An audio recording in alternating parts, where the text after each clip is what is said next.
It's October and I'm still able to wear a tank top outside. Dang it, fall, get here faster. Hey y'all, my name is Nat. I hope you're having a terrific day today, and for this video we are going to be doing my September wrap-up.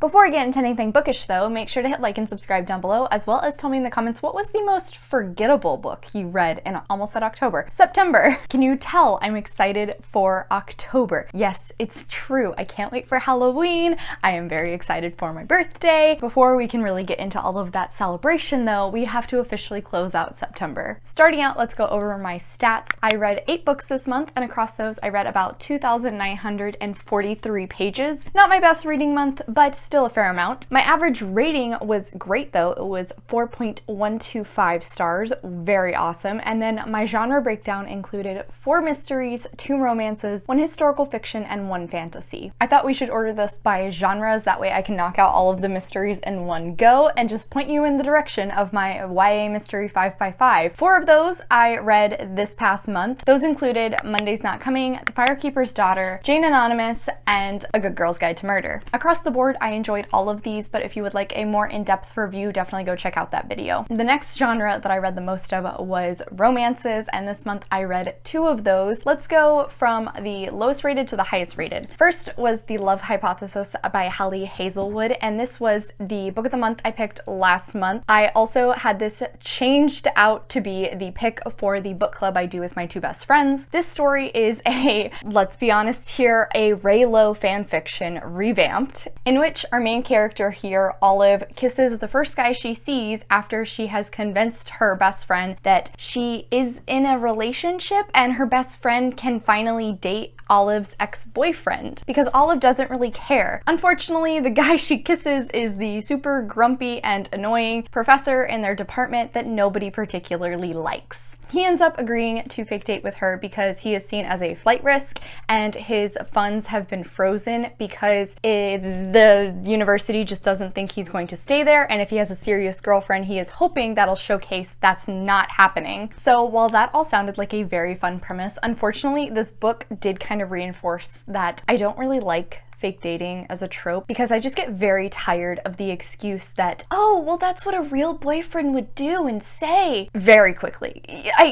Like, it's not even really miscommunication, it's just lack of communication on both parties too. This is one-sided in perspective. We only see from Olive, and I do wish we could have seen a little bit from Adam, the love interest, because I enjoyed both of them as characters and their personalities were entertaining. I enjoyed many of the side characters also. I loved sitting there and trying to figure out who was who in Star Wars. That was a really great time. And it was even more frustrating because there's so many self-aware jokes about romance tropes within the book, and yet Olive still fell prey to many of them. There was a heavy topic that popped up in the middle that I think added some drama while also discussing a serious issue, but it also got resolved really fast, and the main person involved in the drama wasn't really even prevalent in terms of resolving it, and that just didn't make sense. Another thing is, this is one of the most awkward smut scenes I have ever read. It also kind of defied physics and logic at a few different points. I will say I appreciate the representation of Olive as demisexual, but Olive also has a lot of issues that I think go unaddressed for majority of the book. In the big grand gesture moment, she acknowledges said issues, but we don't ever see her actually trying to improve herself. That also annoyed me, because we know I love when issues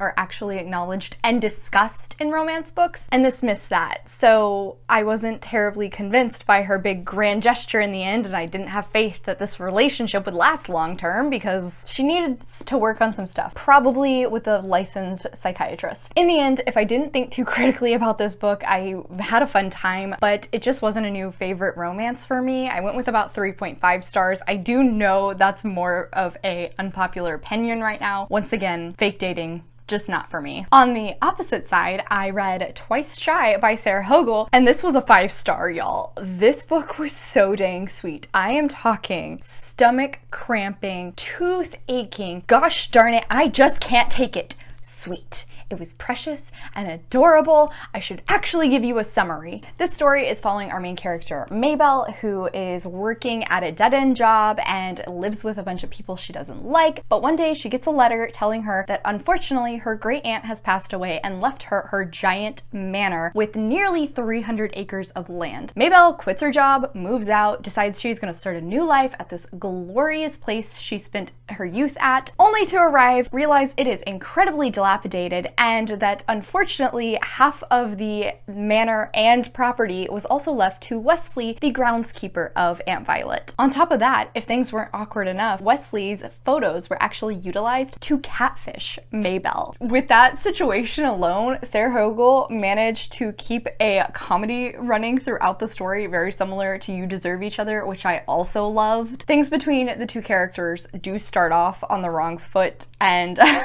there's much tension. The forced proximity just makes it so much better. It just was so entertaining. This is definitely slow burn, but as the story progresses and walls come down, I couldn't stop reading. I couldn't stop squealing. There's a specific reveal that takes place around the 40% mark, and I genuinely think from there on, my teeth were just constantly hurting because it was so dang wholesome and precious and adorable, and I don't know any other adjectives to use, but I loved it. Same with the love hypothesis. This is one-sided POV, and I do wish we would have gotten Wesley's perspective as well, but I think Hogle did a good job of kind of giving us a glimpse into his thoughts by the fact that Mabel starts to read his expressions and his actions and figure out what he means behind all of them, which does give us a little bit more. One particular thing that I just really adored about him is Mabel is very docile. She does not have much of a backbone, but in the few instances she actually stands up for herself. He doesn't take over. He doesn't try to save the day for her. He just sits there and backs her up, and he's like, yeah,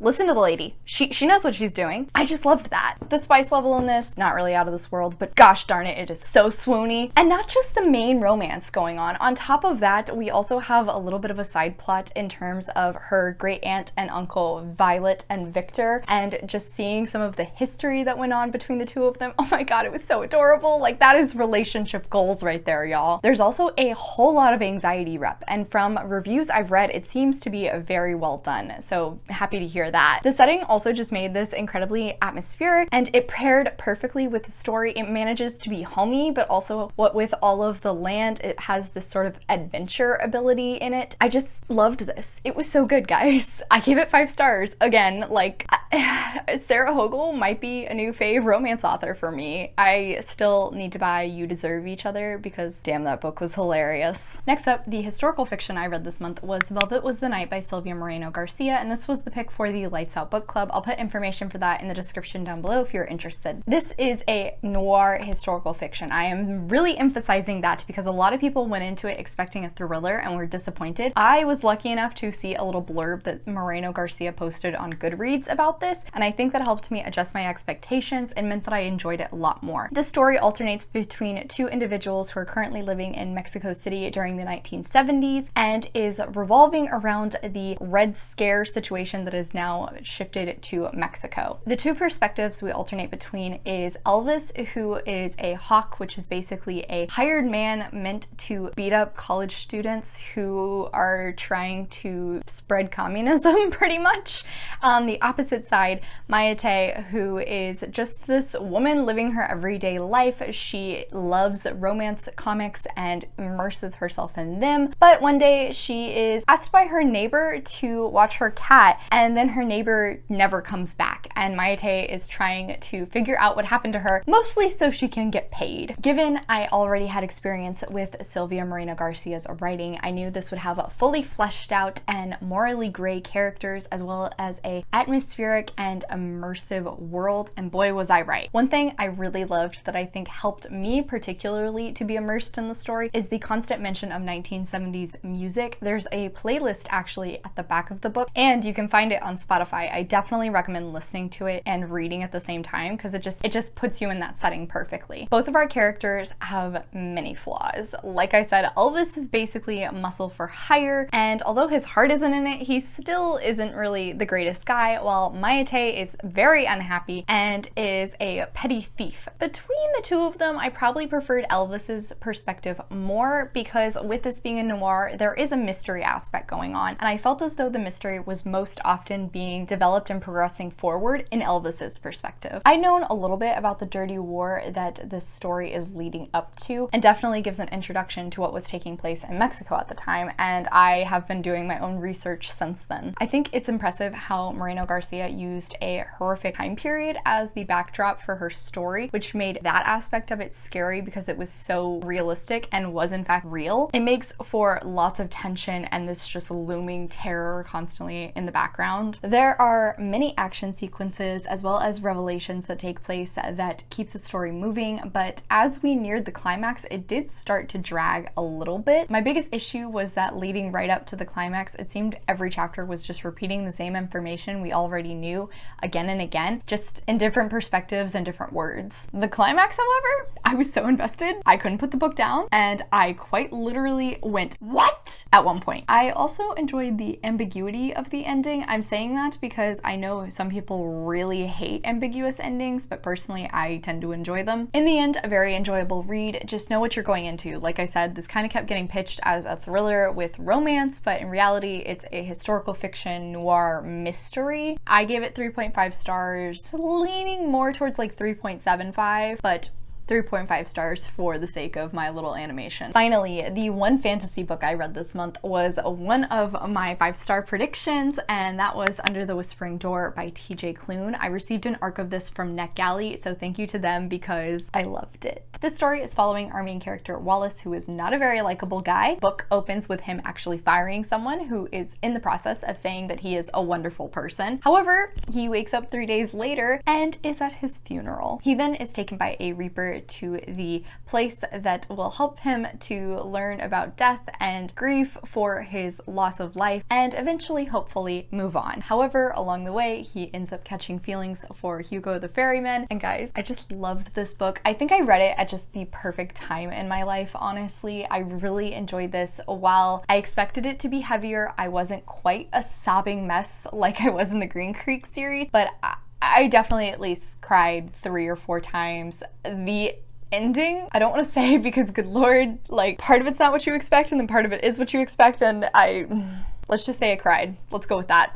Ironically, I would say the story has the same kind of idea that Caitlin Doughty's nonfiction books often do, which is showcasing that death doesn't always have to be this absolutely terrible thing, and that grief is okay and is allowed to be felt and should be. However, the story looks at it a little different. It doesn't just look at grieving for a loved one. It also looks at grieving for a stranger, grieving for yourself, grieving for lost opportunities. It looks at the different ways that people grieve, and even with all of that, this is still such a whimsical story. I was smiling and chuckling at many different points. I grew to care about these characters so much. Once again, I think TJ Klune created a beautiful found family. There is also a ghost dog, and do you not just love that already? This was a very insightful read and encourages people to try their best to live their best life, but actually also looks at trying to just cope with the losses that unfortunately comes with living life. There's something just so fantastically delicious about TJ Klune's writing that is such an odd way to describe it, but it's true. I just can never put his books down because every single line seems so easily written but so purposeful. I really do think I just need to officially label him as one of my favorite authors. Maybe not quite as up there as Paige.